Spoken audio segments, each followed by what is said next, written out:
Advertising is part of our everyday lives, and it is an industry which fuels countless others like search engines, newspapers, and television. The economics of advertising seem straightforward. Businesses want to advertise in order to attract customers to come buy their product. But we now have the tools to analyze this a little deeper and understand a few mysteries, such as why some companies advertise while others don't, why you see advertisements for things you'd never buy, and why some companies are willing to pay millions of dollars just to have a celebrity in their commercial. Advertising makes sense for firms with differentiated products and some market power. Advertising is a way to increase demand for your product or to decrease the price elasticity of demand for your product.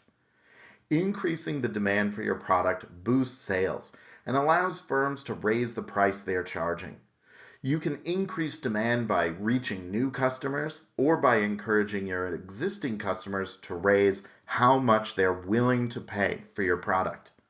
You might do that by attacking a substitute or by enhancing your product with good branding or style. But another strategy is to decrease the price elasticity of demand for your product. If you make your customers less responsive to price increases, firms with market power will be able to raise their price even higher. To accomplish this, you need to use the advertisement to convince your customers that your product is more of a necessity than a luxury, or by advertising a trial period where you might be able to hook the customer onto your product. Advertising doesn't make sense for firms that make identical products. It wouldn't make much sense for a single farm to advertise their milk, because those advertisements are just as likely to benefit their competitors as they are to benefit themselves. So, what is the deal with the famous Got Milk advertisements? Those ads were produced by a consortium which represented the interests of many dairy farmers. It made sense for everyone to chip in and try to boost the demand for milk, but not worth it for a single dairy farmer to try to do that. By banding together, it made fiscal sense to advertise. What about those times when you see an advertisement for something you already have? Like when you see an ad for Coca-Cola while at a movie theater which only has Coca-Cola. Certainly, they aren't trying to capture more market share. Instead, this advertisement aims to reduce your elasticity of demand. Those movie theater prices are high, and most reasonable people would respond by buying a lot less soda. But by showing us a commercial where it's hot outside and a bunch of young, happy people solve all their problems with a zesty beverage, reminds us that we really can't go these couple hours without a Coke by our side. Let me guess, now you want a Coke. I'm sure all of you have seen an advertisement for a high-priced BMW, but have you asked yourself, why? I mean, maybe you're in a good position, but my guess is that, like me, BMW is a little too expensive for your budget. The mystery here is why BMW wastes money on advertisements with broad reach, even when they know only a small fraction of the people who see it can even afford a BMW. Why not try more targeted advertisements, which are cheaper and are aimed at populations where a significantly larger fraction of the people who see them can afford a BMW? The answer is they want to reduce the price elasticity of demand for people who can afford BMWs. The way they do it is by making sure everyone knows that BMW is a symbol of high status. They show us poor people the commercials so that we know we're supposed to confer that status onto BMW's customers.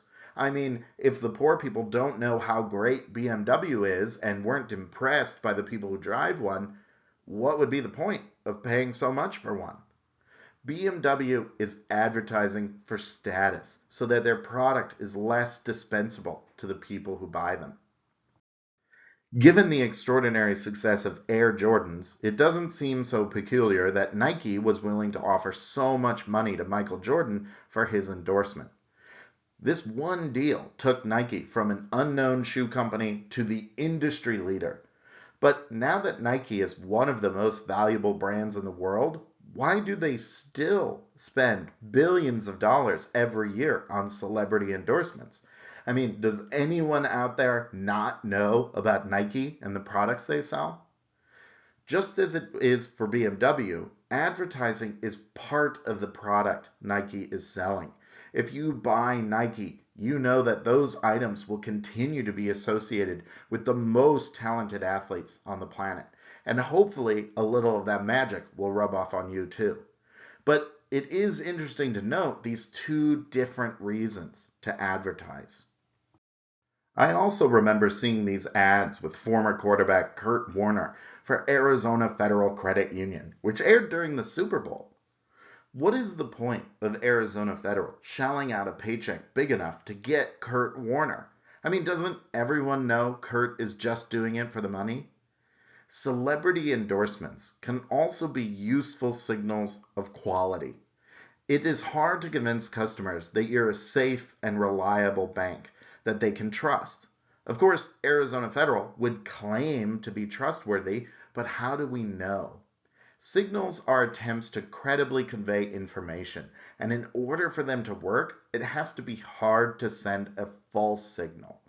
If Arizona Federal wasn't a good bank, they wouldn't have enough money to afford to pay Kurt Warner to appear in a commercial.